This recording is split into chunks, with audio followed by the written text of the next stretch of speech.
Well, hi there. I see you coming around here. I wonder why. Didn't all the videos, scripts, documents, books, and instructions on Arabic work for you? Obviously not. You tried applications, you tried courses, you tried memorizing vocabulary lists, you tried grammar explanation that definitely felt like mathematics. And yet, you are still searching. Didn't you come for this? Well, let me tell you something clearly from the very beginning.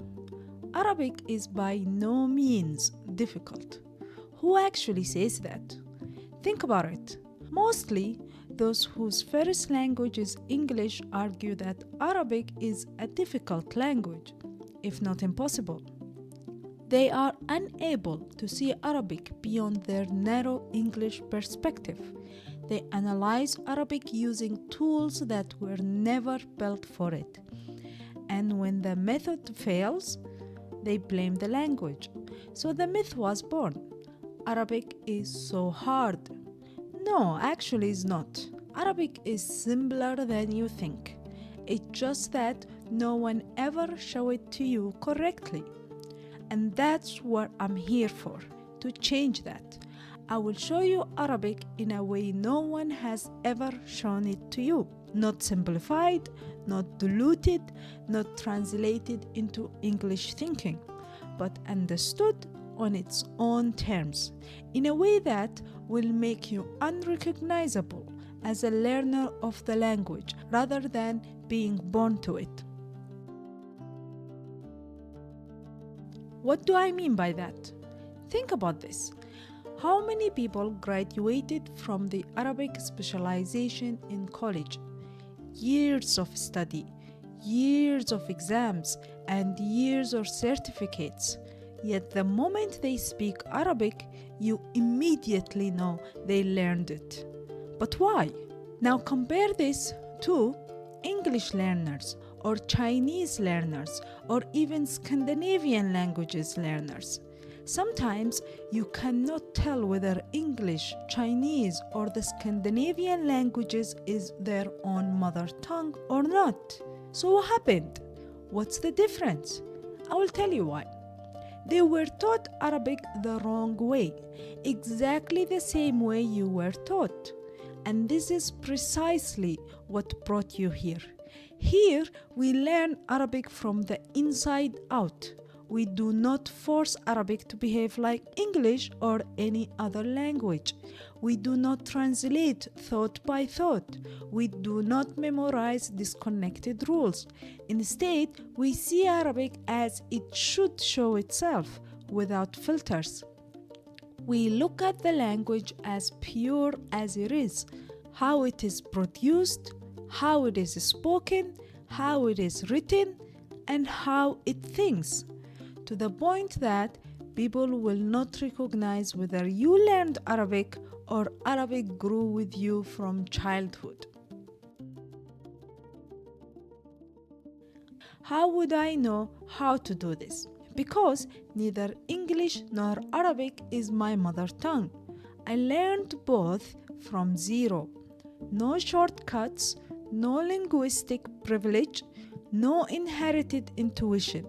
And after years of asking why others could not see what I clearly saw when I compared both languages, I realized this. Languages are actually judged through the lens of our mother tongue. And that lens distorts everything.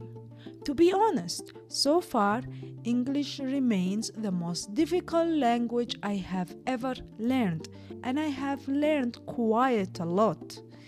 I am currently entering my 8th language, Spanish, and what surprised me the most is that Spanish feels easier to me than English.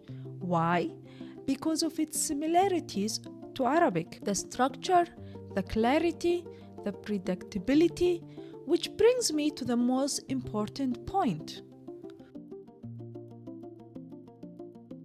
What makes Arabic easier than most languages? Only when it's learned correctly. The logic, the consistency, the honesty of the language itself. Arabic tells you what it is doing, and then it keeps its promise. Unlike English, where rules exist and expectations multiply endlessly, Arabic does not behave that way. Learning Arabic is simply like learning how to swim. You move your arms in a certain way and you move your legs in coordination in a certain way as well. You practice, you do it again until you master it. And whether you swim in a river, a sea, an ocean, or a pool, the method never changes. Arabic works exactly the same. Once you understand a rule, a structure, a pattern, you follow it across the entire language. Exceptions exist though. Yes, they do, but they are rare. And when they appear, their reasons are so logical that memorization becomes unnecessary. You understand them, and understanding replaces struggle. There is only one aspect of Arabic, and there is much more beyond it. Now here at Bayt Al-Lugha, we take responsibility for showing you Arabic in a different way. Not randomly, not occasionally, not whether motivation appears, but through 365 structured days. One day, one concept, one step forward every single day. Each concept comes with practices and examples you can study anytime, anywhere, at your own pace. This is a self-paced journey built from scratch. You are not joining scattered lessons, you are entering a system. And we know this system works because it already has. I taught Arabic from zero to many of my students, especially to my partner whose native language is English. And at the same time, I taught it to a Spanish-speaking friend. Two different languages, two different ways of thinking, two completely different struggles. Yet both moved forward, not at the same speed, but through the same path, the same course, and the same structure. Because the system does not force learners into one mold, it adjusts to how you see the language. Your weaknesses become training points, and your strengths become momentum.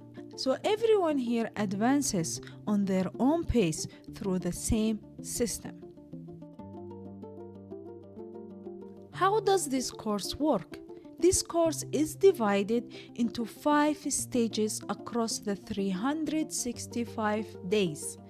Not a beginner, intermediate, or advanced level, and not A1, A2, B1, B2, etc. labels that tells you nothing about real ability.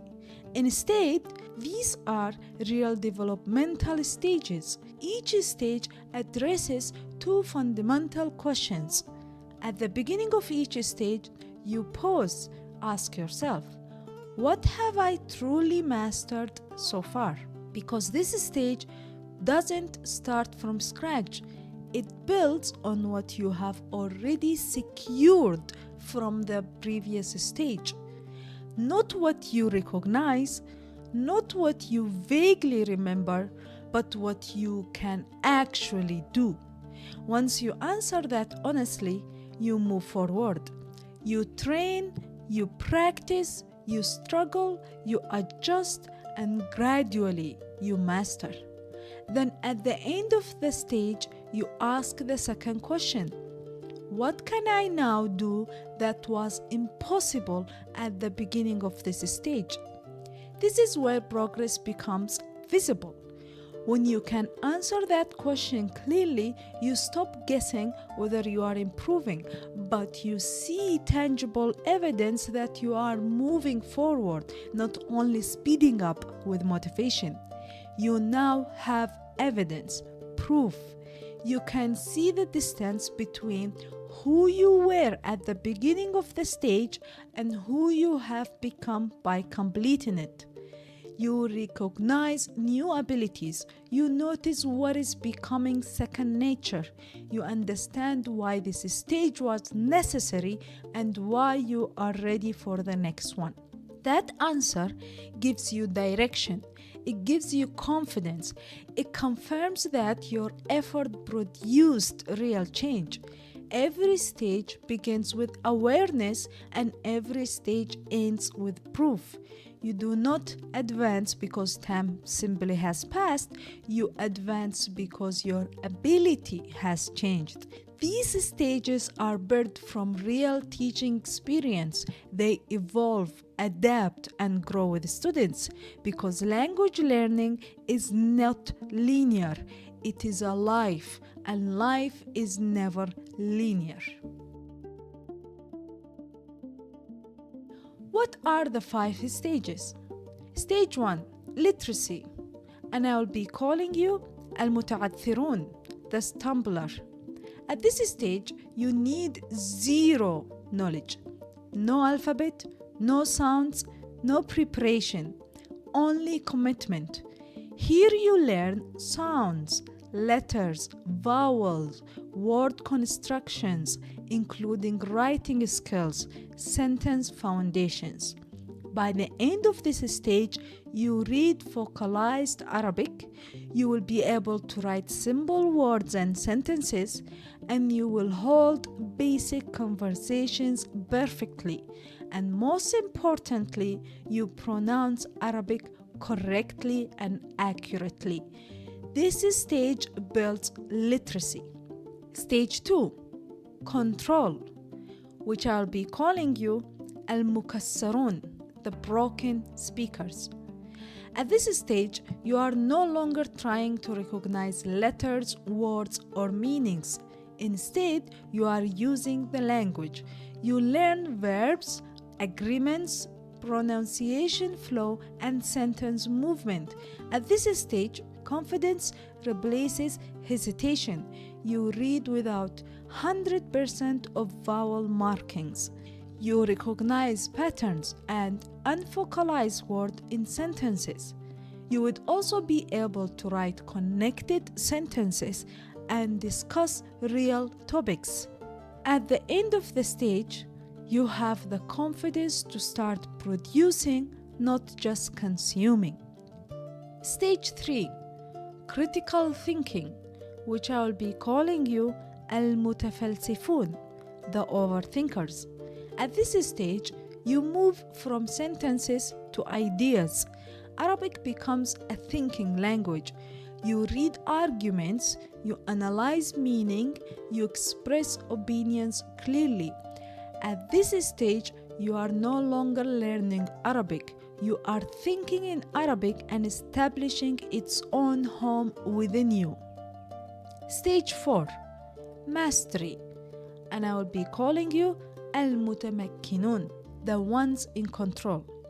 At this stage, you move from competence to ownership. Arabic is no longer something you study. It becomes part of you. You read classical works and literary texts from different periods of history with ease.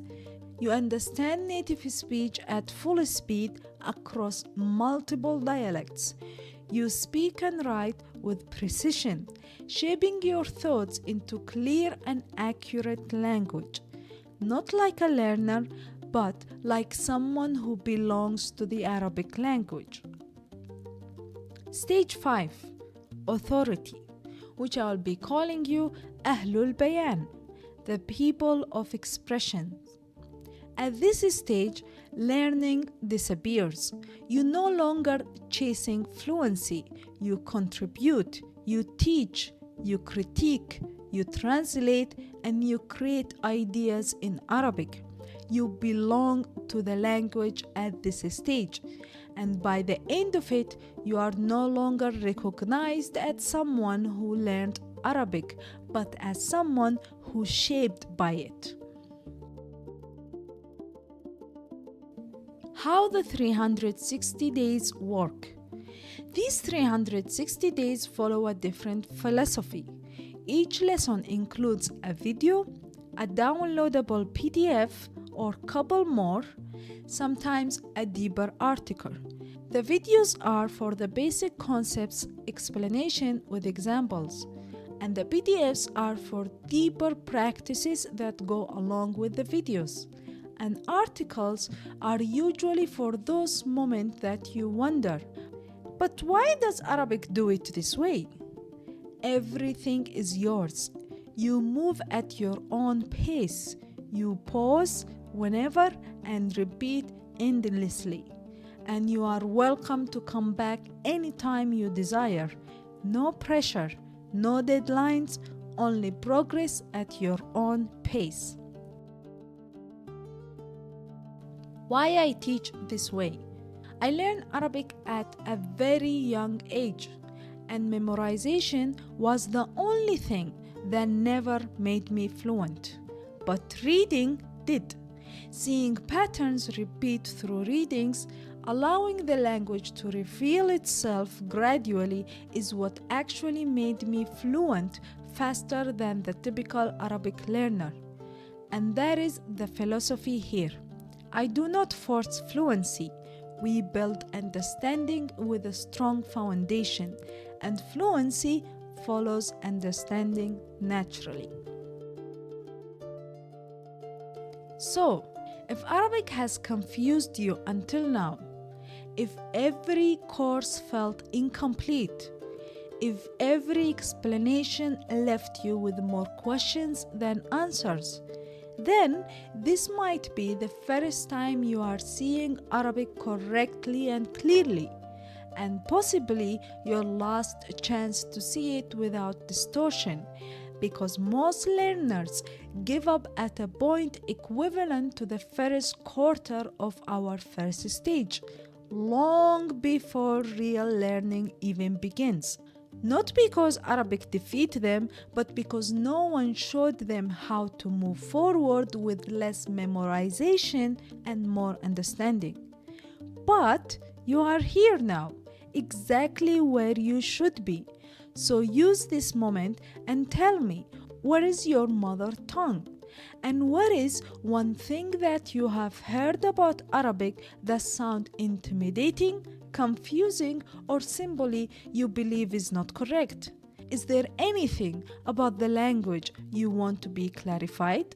Because future lessons will be built around real learners, not imaginary students. So let's finally build something that works together.